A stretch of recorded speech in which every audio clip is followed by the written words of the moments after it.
Well, that's a concern.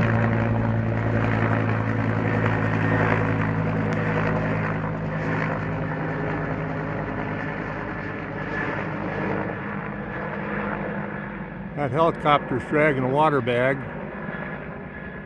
We're supposed to have a forest fire about 3 miles away in that direction. So we're hoping and praying. It's only supposed to be a few acres, but still hoping we contain it soon.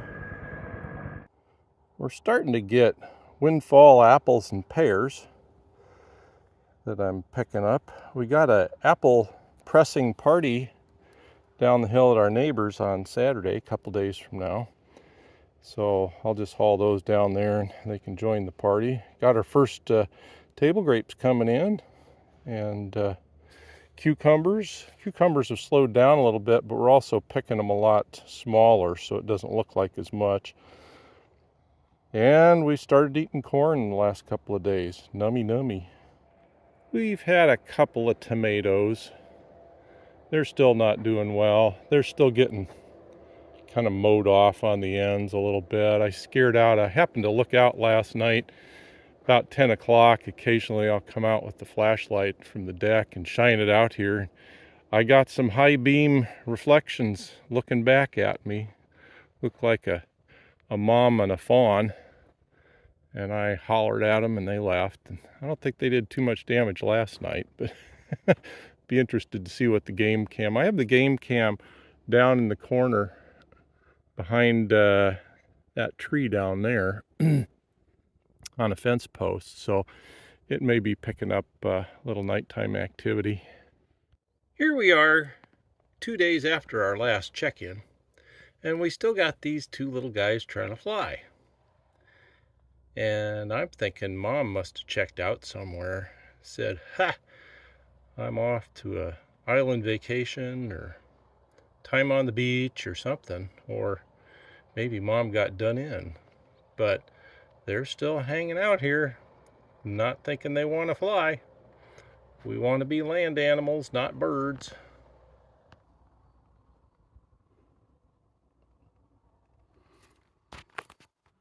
I just took out a yellow jacket nest with dish soap and water and a little bee spray. And so while it was kind of down and out and there weren't a whole lot of folks around sort of taking a breath in between, I stuffed a paper towel with bee spray on it down there, see if I can encourage them to go through the paper towel to get back to the hive and hopefully pick up some of that good stuff on the paper towel on the way. We'll see. Well, I got my bucket on my belt, and well, we got most of them. That's a pretty decent size. Feels like about 6 pounds maybe. I've mounted the critter cam on this fence post, sort of at the back of the barn, and right at the back of the orchard, looking at these two pear trees. And I just reviewed the footage of the last week, and boy, do we have frequent flyers in the orchard. We have our next project going here, and I don't know how well it comes out on the video, but there are two colors on the barn. And we had painted the back of the barn several years ago, and we thought this was the color, and we painted the back to give it a try. And also the back was that takes the worst part of the weather back here, so it was really in need just to preserve the woods. So we gave it a try and ended up, Terry kind of felt like she wanted to go in a different route. So painting the rest of the barn, she was really happy with that color over there and the trim color. So now it's finally time to make the whole thing match. Kind of easy problem to ignore back here on the back side, but we're finally lost enough sleep just knowing it's here. So we're gonna make it all match. Exclusive on this farm report, we have some potato farmers that have come to town. or potato harvesters or potato fixers. What are we doing here, Phoenix? Building a potato cannon. A potato cannon. All right. Or at least we will be when we can figure out how to open this. All right, pliers. Awesome. Just the right. And what I want to know as a tomato farmer is, will this work on deer? Try. If you hit them in the forehead, it'll probably do a little. Well, I don't know if I want to do permanent damage. I just want to convince them not to come around and taste all my tomatoes. Put this over here so we don't smell good. All right. And then you're gonna shove that in there as tight as you can. And you're doing great. Okay, now you can start to rotate it slowly away from you. Yep, just like that. And it'll start going pretty quick.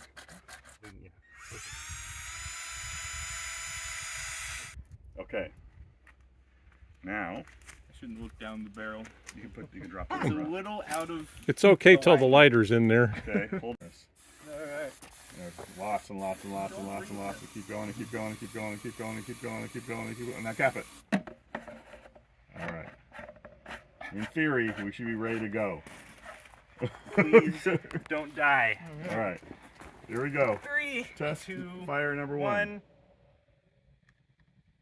You gotta push the little button up. There you go. Hey. Perfect firing test. All right.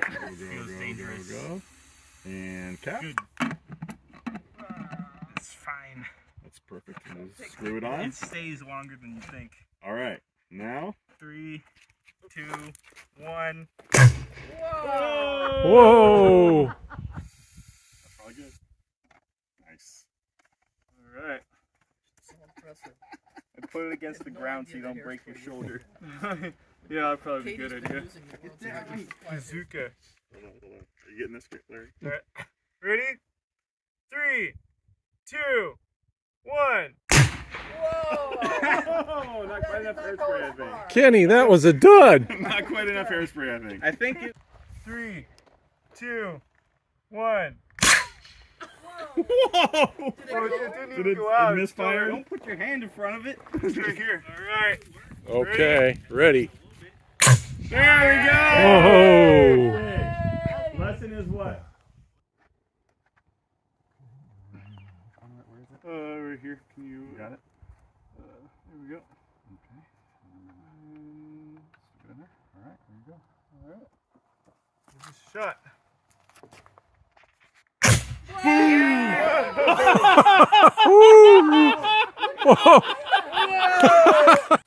All right, this is gonna be it. This is the one. This is the one. You already did the best one of the day. Yeah. Other than the very first one that worked perfectly, that was pretty great. Whoa!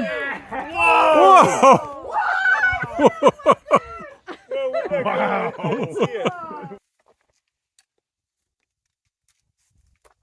1, 2, 3. But just quick. Alright. Alright. And you. Oh. Nice one. Well, we got a good start on things. We got primer on the bare plywood up there. We've started doing some brushing. Those of you that have ever painted T111 know that you got to brush all the grooves. You can we'll roll the field part, but the grooves we got to brush, and then into the corners. So that's a good start for a morning. It's about 10:30, and about this time of the day the bees come out, so it's time for us to quit. Like many expectant couples, getting ready for the baby first starts with getting the colors right on the baby's room. So we're almost there. We got 2 coats from basically, here down, where you can see got a little left to do. Got all the brushwork done up top, except for the window trim. We'll have to do that too, because when the baby comes, we don't want them to go poo-poo, I don't want to live here. So we got to get the colors right. And because we're expecting along about January or February, we don't have an exact due date yet, but hopefully the babies are coming. It's a beautiful fall day, 82 degrees and heading for 90 today. Woof, on September 14th. And on the farm chore list, because I am married to an NFL football fan and football season has started, and take a look at that antenna. Huh. All those elements, some of them busted. There's one hanging straight down there and others won't hold their shape anymore. So we need a new antenna. And I might not be that big of a football fan myself, but I am a fan of my wife, so happy wife, happy life, that's what I say. But let me let you in on a little secret. Guess what I don't like to do? Work from way up there. So, but we got a ladder figured out, and I got one coming up the back side of the roof with a little safety hangover on the, I shouldn't call it a hangover, a hook that hangs over the peak to be able to walk up that way. So I need to dismantle that, and I have some new coax to put in too. I have a new antenna ready to go. Let's see how that gets done. Not today though, not in the sun. I'll do that in the mornings. Our greenhouse plants out here in their summer home are having a fabulous last hurrah for fall. Still acting like winter's never coming. For that matter, some of the roses are acting that way too. I like those variegated colors.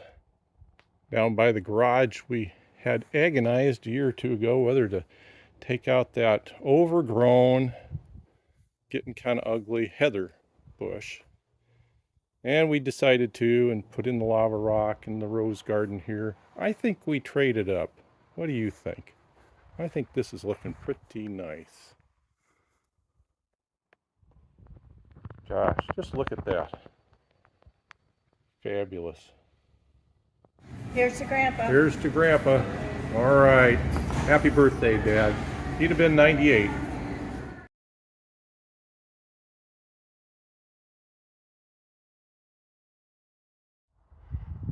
Step one is done on the antenna project. The antenna's down, and so is the cross member that crossed it over to the fascia there. You can see where those screws are sticking out. There's a little bit of, and I knew this, there's a little bit of rot behind where that board was. So the good news is the rest of the fascia is in pretty decent shape, and I'm going to be able to leave it there. I'm going to go up today with some Bondo and do some filler on where the rotted spots are. I already kind of dug them out a little bit. Patch that in, fill it in, paint it up, cut a new board across there, and remount the antenna mast. The view's not too bad from up here, although I'm hanging on for dear life. Don't look down, Pollyanna.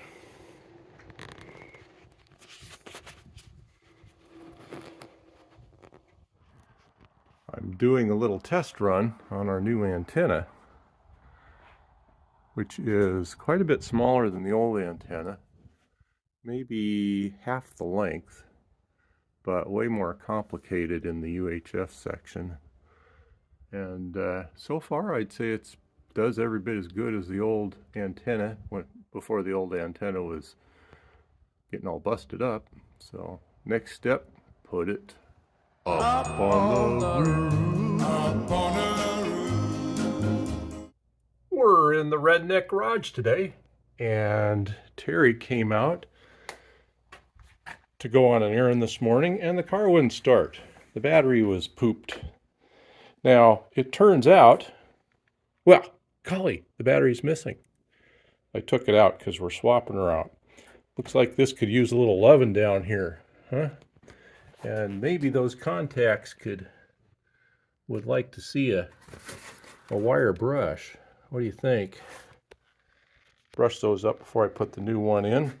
Turns out we'd left the trunk ajar, which is just enough to leave the little trunk light on, and it had been that way for a couple of days. But I checked the date on this old battery, and it looks like it was scratched out June of 2017. So it's a little over 6 years old now.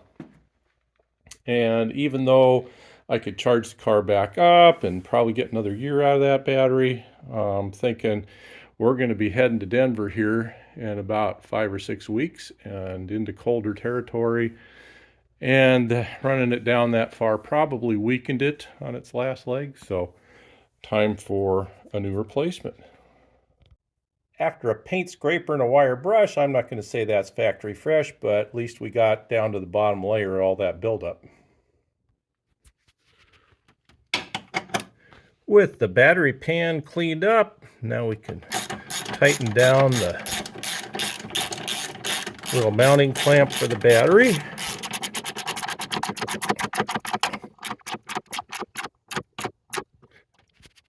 And then we can tie on the leads. Here's positive. I guess this thing wraps around first.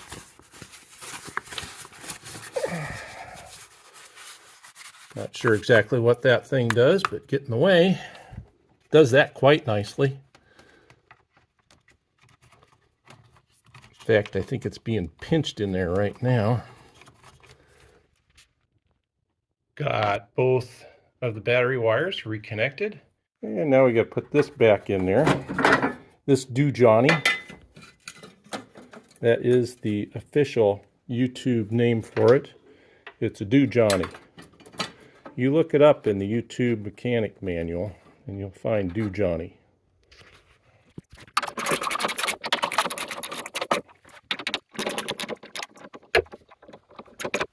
Oh, back together. And by the way, I made sure to torque these down exactly to YouTube specifications, which in this case is 1 ugga dugga. Dugga. Now, I know the question on everybody's mind, does it work? Oh, there we go. Progress report on the antenna. We got our test set up underneath the deck awning there. And it's working pretty good. And up here, we got our repair work done to the rotted fascia boards. We got that filled in with Bondo, sanded down, and primed for paint. So a couple of coats of trim color and we'll be in business there. And I'm just about to head up and test out the new cross member that I just cut, make sure it fits right before I give that a couple of coats of paint. It's the 28th of September and we are down to literally maybe a half dozen of pears left up on the tree. The lower tree down here is pretty much all bare. Oh, one little guy there, but most everything's down. Got a couple of 5-gallon buckets going there. Got some pears and got some apples. It has been a fabulous year for pears. We've had a few days of rain, so I haven't been out here to collect, but a couple of days ago, Terry and I put up 17 quarts of pear sauce, and that was just on one run. I know we've done several runs of pears now, so we have quite a bit of pear sauce, and these will probably go to slicers, batch of slicers, unless somebody comes and rescues us before that, takes them off our hands. Apples, we're getting down to maybe either saucing for friends or making juice. We'll see. This winter, I'll have to train these blackberries back over on the trellis, but for now, they're making a neat little tunnel. A natural arbor, if you will, and on the other side. This is most of what's left on fruit trees. We got this tree and another. And I have always liked these. These are kind of our latest variety. And we're not sure, but we think they might be Melrose. They might be another variety, but they are juicy and crisp. Really like them. And we still have a stray blackberry here and there. I honestly think we've produced more pounds of chicken food for cucumbers this year than we have usable cucumbers.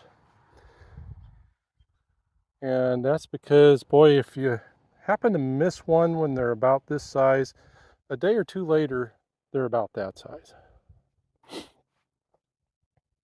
This is interesting. Over here we have, well, in addition to a picture of me, there's me, a late-breaking volunteer late in the season in the compost pile. I'm not quite sure what this is. It is blossoming though,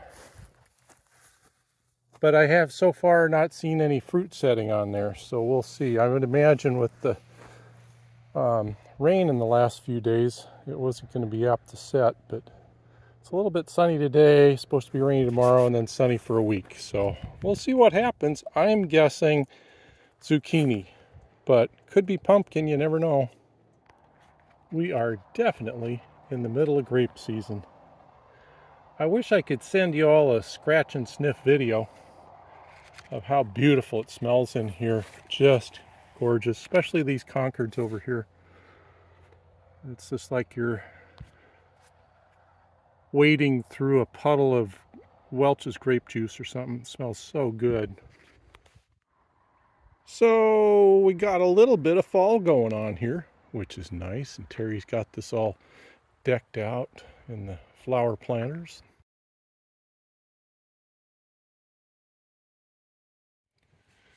Today, we are going to make some wine. And it all starts out here in the vineyard. We're getting our first bucket of grapes. Hopefully, 2 or 3 more to go. Well, I'm here with the pretty little winemaker, and we are stripping stems off of the grapes. We should probably be playing like some stripper music here. Wah, wah, wah. Now we got our steamer going, and the juice is coming out. It's 50 degrees on this dewy morning of October the 5th. And I'm out here between row 2 and row 3 of the grapes, harvesting row 3, which is mostly whites.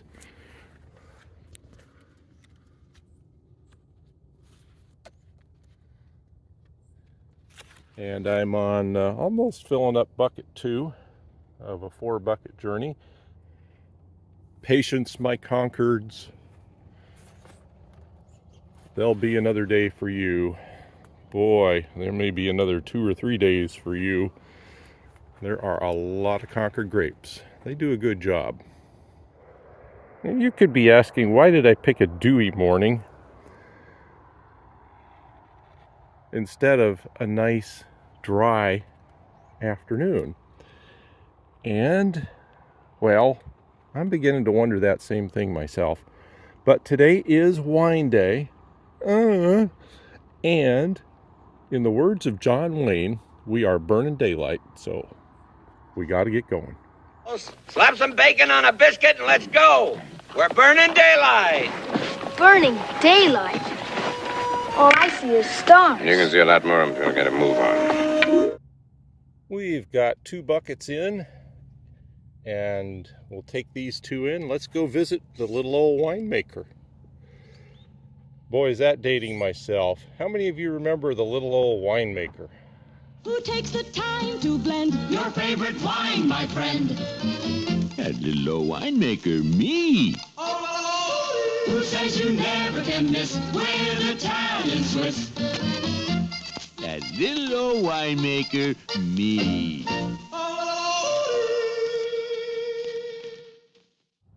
I normally don't pick the apples this time of year unless it's due to get down to freezing. I usually just let them fall into the soft grass and then rake them up and pick them up every day.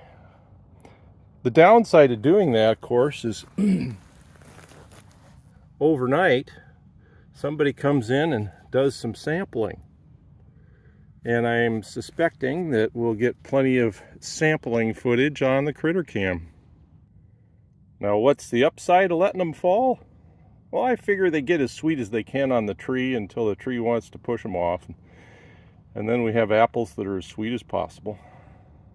And who knows, maybe I'm doing the deer hunters a favor too by giving them venison as sweet as possible.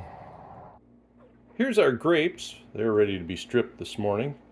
This year we invested in a food dryer, and so we've tried that out with Brooks plums, and we're doing apples currently. Canning and preserving season is awfully hard on counter space around our place, and floor space, and dining room table space. So here we got some pears we canned the other day, finished up the pears pretty much, and we're getting ready with wine making over here. Our food dryer, new food dryer's over here, and most of this is wine making stuff. And now let's check in on that first batch of wine we made a couple of days ago. It's about 4 gallons in this carboy. And the fruit flies, I don't know where they went this morning. They've been loving it, but it had been quite vigorous, bubbling over for the first couple of days, and that's why it's in a turkey pan here.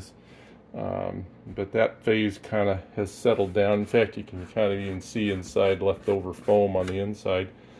So now it's bubbled up just above the water, or the liquid line there. And we'll let it sit in there for at least another week or so, and then probably transfer it into these glass jugs and throw some airlocks on there, and then it can do the rest of its thing in the glass jugs. This has been a fun gizmo. We got to get our fruit drying process going with the apples. You stick the apple on the fork there, and then you just grind it through, and it cuts, and then you pull it back, which is hard to do with one hand. There, off it comes, and then you pop the core out. There you go, and you got that. And from there, we do this, boom, and now you've got a bunch of apples to lay out on the dryer.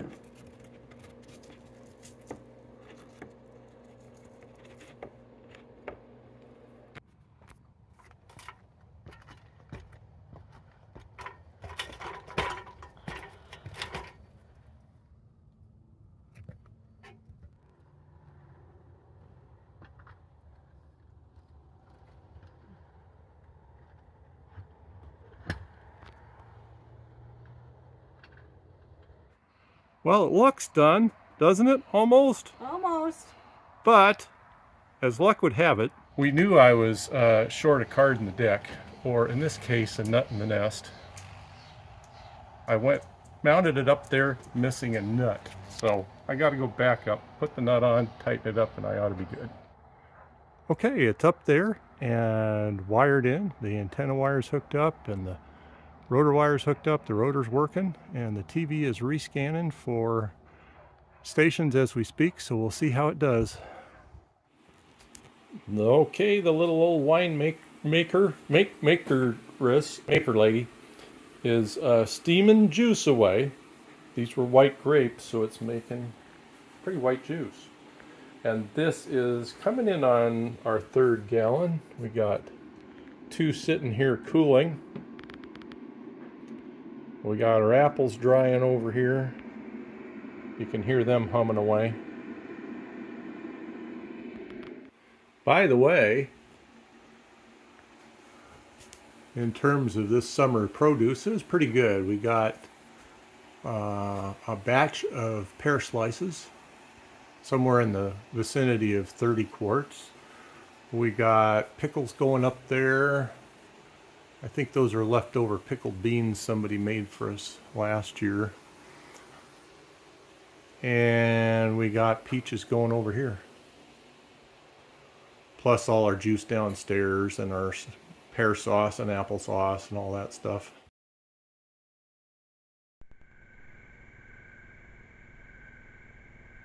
Over a 5 or 6 week period, we accumulated about 2 hours worth of footage from the Critter Cam. So we're not going to show all 2 hours of that, but I took out some excerpts and we'll show you what was typical. During this time, the Critter Cam was located on a post at the back of our orchard.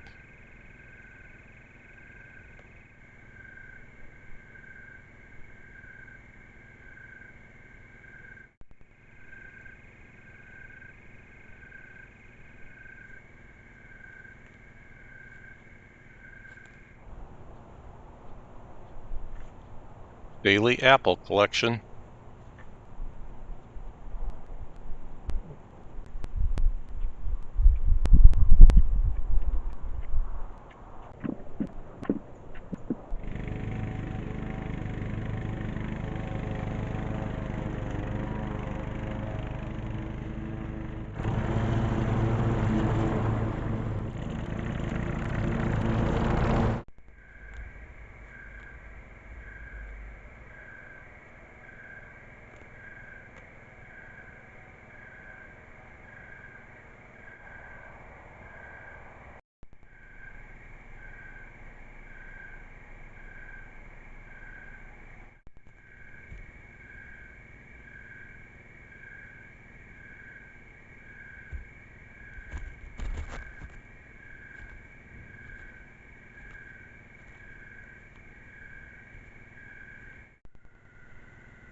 Batteries ran down one night on the game cam. I think it had shot so much footage they ran down, but I didn't realize that the clock on the camera crashed, and so the timestamp you see there for 2021 and the date and the time is all incorrect.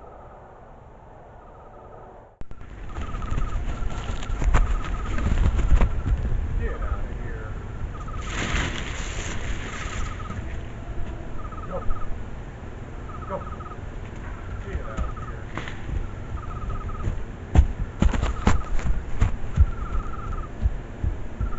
In case you hadn't guessed, that's me shining a flashlight at them from the back door and giving them a little holler.